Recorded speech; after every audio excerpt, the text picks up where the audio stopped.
ท่านพระครูโอโมสรรักษ์พระครูโสพลมานุรักษ์เจ้าคณะพระสังฆาธิการตลอดจนผู้คณะกรรมการตลอดจนถึงผู้เข้าสอบทำสนามหลวงในปี 2568 สมัยที่ 1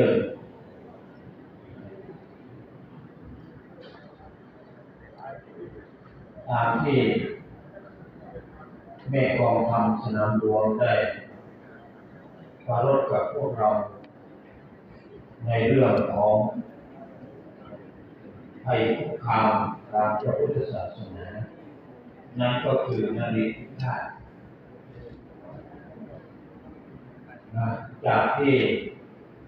ท่านได้รายงานมามีเหตุการณ์ที่เกิดขึ้นกับชาวพุทธไม่ว่าจะเป็นพวกเราที่เป็น